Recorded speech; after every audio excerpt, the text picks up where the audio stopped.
Hello WhatsApp guys, কী অবস্থা সবার, কেমন আছেন? আশা করি সবাই অনেক ভালো আছেন। আজকে আমরা যে মুভিটি এক্সপ্লেনেশন করছি, মুভিটির নাম হচ্ছে ইনটু দি নাইট। এই মুভিটি এখানে যে আপনারা একটি প্লেন দেখতে পাচ্ছেন, এই প্লেনটি সূর্যের আলো থেকে বাঁচতে একদম অনেক দূরে চলে যায়, এমন একটা জায়গায় যায় যেখানে কোনো সূর্যের আলো পৌঁছাতে পারে না। নাটক সিরিজের শুরুতেই ট্রেনজিও নামের একজনের সাথে আমাদের পরিচয় হয়। সেই সময় ট্রেনজিও একটি বিমানবন্দরে যায়। যখন ট্রেনজিও বিমানবন্দরে পৌঁছায়, আমরা তাকে বেশ উদ্বিগ্ন লক্ষ্য করি। তার মনে হচ্ছে তার ফ্লাইট মিস হয়েছে, কিন্তু বাস্তবে তার ফ্লাইট মিস করা হয়নি, সত্যি বেশ ভিন্ন ছিল। পরে তিনি পশ্চিমের ফ্লাইটে ছাড়ার সময় জিজ্ঞাসা করতে রিসিপশনে যান। তাকে জানানো হয়েছে যে এটি 2 ঘন্টা পর চলে যাবে। তিনি পরে একটি টিকিট ক্রয় করেন যাতে তিনি টার্মিনাল অতিক্রম করতে পারেন।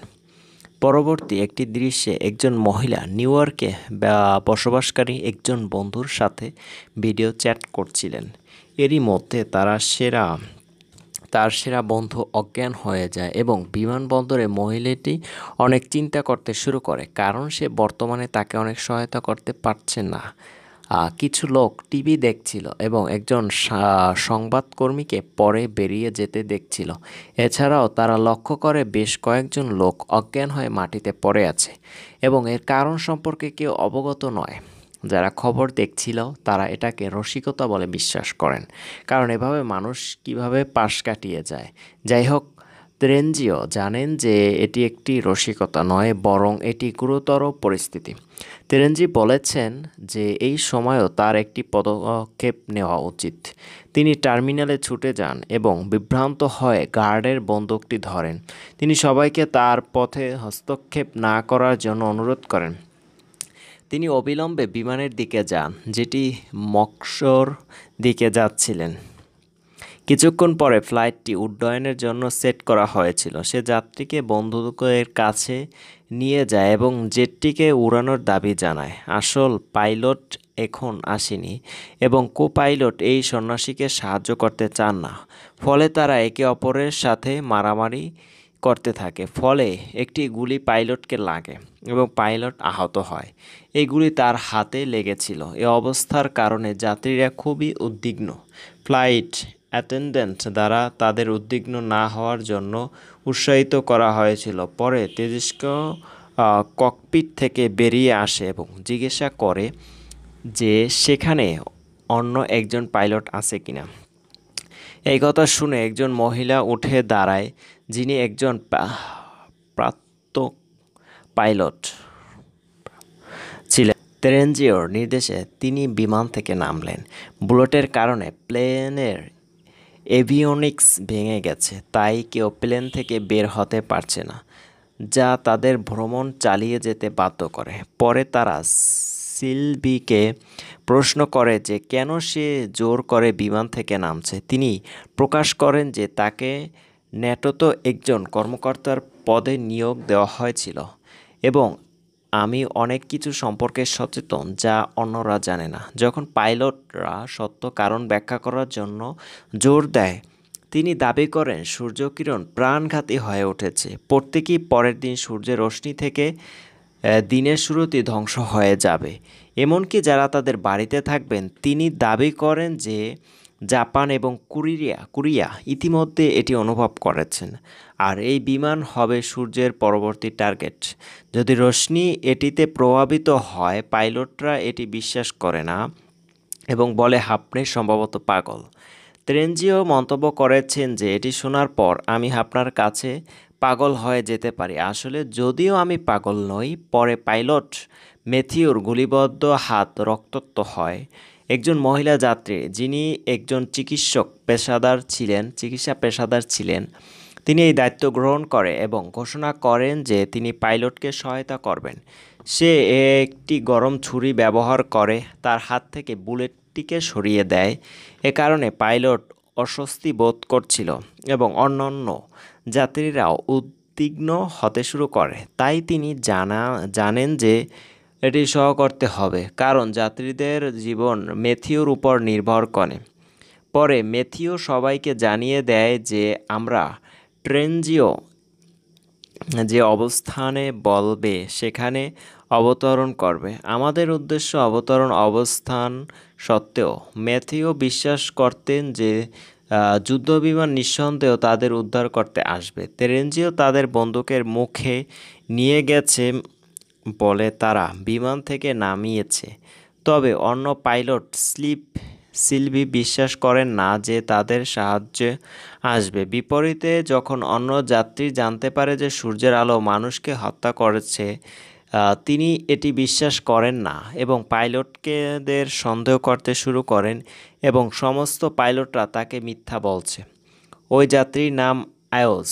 আরেকজন যাত্রী পরে হাজির হন যিনি ছিলেন আরবীয় একজন কাশিতে আক্রান্ত হন এবং কিছুক্ষণ পর অজ্ঞান হয়ে যায়। আয়োস ভান করে যে সে তাকে সাহায্য করছে, কিন্তু সে ট্রেনজিওর বন্দুক চুরি করে। পরে ট্রেনজিওকেও বাথরুমে বন্দি করা হয় এবং অন্য পাইলটদের সত্য শেয়ার করার কথা বলা হয়েছিল।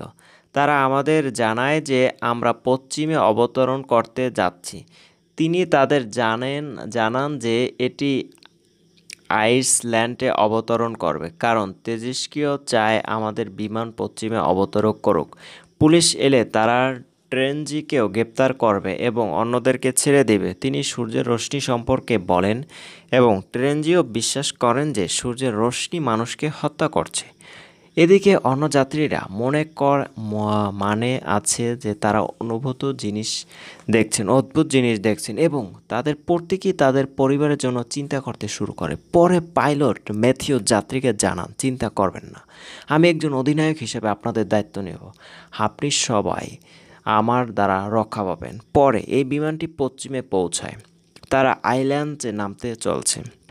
যখন পাইলট লক্ষ্য করলেন সেখানে প্রচুর পরিমাণে উড়োজাহাজ ফলে বিধ্বস্ত হয়েছে এবং পাইলট ট্রেনজিকেও বিশ্বাস করতে শুরু করেছে। যেহেতু তাদের কাছে যাওয়ার জায়গা নেই, তাই তারা ট্রেনজিকেও বিশ্রামাগার থেকে ফিরিয়ে আনার জন্য অনুরোধ করছিল যে আমি আমার সিনিয়রের কাছ থেকে এই বিষয়টি জানতে পেরেছি এবং আমি জানি না কেন এমনটি ঘটছে। যখন আমি সূর্য থেকে দূরে ল্যান্ড করতে হবে যখন সূর্যের রশ্মি পৌঁছাতে পারে না, যে কিছুক্ষণ আগে অজ্ঞান হয়ে গিয়েছিল বেঁচে ছিল ততক্ষণ সবে শ্বাস নিচ্ছিল, তিনি মারা যেতে চলেছেন। তবে সবাইকে বলার আগে নয় যে আমি হীরা গিয়েছিলে। নার্স তার শরীর থেকে হীরা বের করার জন্য অনেক চেষ্টা করে কিন্তু তার প্রচেষ্টা ব্যর্থ হয়। তারা পরে স্কাইল্যান্ডে জরুরি অবতরণ করে। থিস একটি কঠিন অবতরণ ছিল এবং বিমানটি একটি প্রাচীরের সাথে সংঘর্ষের ধার প্রান্তে ছিল, কিন্তু অনেক কষ্টে কিছুক্ষণ আগেই তারা বিমান থামায়। তাদের বিমান অবতরণ করার সাথে সাথে তারা তাদের পরিবারের সদস্যদের কাছ থেকে অনেক বার্তা এবং বিজ্ঞপ্তি পেতে শুরু করে। অনলাইনে খবর প্রচার করা হচ্ছিল এবং অর্ধেক জনসংখ্যা মারা গেছে। সূর্যের রশ্মির কারণে তাদের অর্ধেক বেঁচে আছে। এই বিমানবন্দর জনশূন্য হওয়ায় সেখান থেকে মানুষ পালিয়ে গেছে। তারা একটি অন্ধকার এলাকা খুঁজছিল যেখানে তারা লুকিয়ে থাকতে পারে। খবরে বলা হয়েছে যে সূর্য উঠলে এবং একজন ব্যক্তির বাংকারে লুকিয়ে থাকলে মারা যাবে। এই যাত্রীদের সবাইকে পশ্চিম দিকে উড়াতে হবে। এজন্য তারা তাদের প্রয়োজনীয় জিনিসপত্র এবং ব্যাগ প্রস্তুত করছিল। একজন পুরুষ তার স্ত্রীর কাছে ফিরে যেতে চায়। সে তাদের সাথে তর্ক করছিল যে আমি পশ্চিম দিকে যেতে চাই না। তাকে ফেরার অনুমতিও দেওয়া হয়েছে। কানাডা ছিল তাদের পরবর্তী স্টপ, যেখানে তারা তাদের বিমান জ্বালিয়ে দেবে। রেডিও ঠিক হয়ে যাবে কিছুক্ষণ পর। ইন্টারনেট সিগন্যাল ঠিক হয়ে গেলে উপরন্তু তারা তাদের প্রিয়জনের শেষ বার্তা ছিল যে অনেক নোট পেতে, কারণ তাদের প্রিয়জন পরে মারা গেছে। একজন ব্যক্তি পরে তাদের জানায় যে কেন মানুষ সূর্যের রশ্মি থেকে মারা যাচ্ছে, তার জন্য গ্রহটি দায়ী। তাদের মধ্যে একজন ছিলেন জলবায়ু বিশেষজ্ঞ। তিনি সূর্যের সচ্ছলতা সম্পর্কে জানেন। তিনি দাবি করলেন যে সূর্যের চৌম্বক ক্ষেত্র প্রতি 11 বছর একবার উল্টে যায়, কিন্তু এবার ছেলের উল্টো তীব্রতা আরও দুর্বল লক্ষ্য করা গেছে। তিনি দাবি করেন যে গামা বিস্ফোরণে সূর্যের রশ্মি পৌঁছাতে পারে এমন প্রতিটি অঞ্চলকে প্রভাবিত করেছে। এই গামা রশ্মি মানুষকে মৃত্যুর জন্য দায়ী। এই তত্ত্ব প্রমাণ করার কোনো উপায় তাদের নেই। পরে আওয়াজ একটি রিপোর্টারের মাধ্যমে জানতে পারে যে বিমানটি থাকা আরএএফ কর্মীদের সবাই সন্ন্যাসী। তারা আফগানিস্তান থেকে এসেছে এবং তাদের গ্রেপ্তার করা হয়েছে। তারা নিজ নিজ জেলায় ফিরেছিলেন। আমরা দেখি একজন সন্ন্যাসী এবং একজন বৃদ্ধ লোক বাইরে লড়াই করছে এবং এই বৃদ্ধকে মাটিতে টেনে নিয়ে যায়। এই প্রক্রিয়ায় তাকে হত্যা করে। পাইলট যখন এটি জানতে পারে, মূল পাইলট সিদ্ধান্ত নেয় সন্ন্যাসীদের কানাডায় পাঠাতে এবং সেখানে থেকে একটি নতুন ফ্লাইট নেবে। তারা অবশেষে অবতরণ করে। সূর্যোদয়ের আর মাত্র 2 ঘন্টা বাকি আছে। সন্ন্যাসীদের কাছাকাছি একটি স্থানীয় রেডিও ও মেরামতের দোকান খুঁজে বের করার নির্দেশ দেওয়া হয়। তারা দুজনে যাত্রী নিয়ে যেতে বলে। তারা রাজি হয়ে গেলে এই বলে তারা ইয়াকুব ও জিব্রাইলকে তাদের সাথে নিয়ে আসবে। জ্যাকব এই বিমানটি সম্পর্কে সচেতন ছিলেন এবং গ্যাব্রিয়েলে এ সম্পর্কে অবগত ছিলেন না। জ্যাকব এবং গ্যাব্রিয়েল যখন সন্ন্যাসীদের সাথে যাচ্ছিলেন, জ্যাকব তাদের ঘরে তালাবদ্ধ করে। তিনিও জিব্রাইলকে সঙ্গে নিয়ে আসতে চান। গ্যাব্রিয়েল তিনি চক্রান্ত সম্পর্কে অবগত নয়। তাদের ছেড়ে যাওয়ার পর যেতে চান না। জ্যাকব প্লেনের দিকে ছুটে যায় কারণ তার কাছে পর্যাপ্ত সময় নেই গ্যাব্রিয়েলকে তার সাথে যেতে রাজি করার জন্য, সেখানে দাঁড়ানোর জন্য। এই বলে তিনি দ্রুত বিমানের দিকে এগিয়ে যান। সন্ন্যাসীরা তাকে অনুসরণ করছিল। যখন গ্যাব্রিয়েল এই শহরে চলে গেছে, জ্যাকব তারা করার সময় তাকে সন্ন্যাসীদের ছাড়াই বিমানটি টেক অফ করে। তারপর বিমানের জানলায় গুলি চালায়। এরপর কি হলো? প্লেনটি যদি লেভেলের উচ্চতায় বজায় রাখে তবে এই উলেনটি ভাঙবে না। বিমানে একটি ছেলে ছিল যে বেশ অসুস্থ ছিল।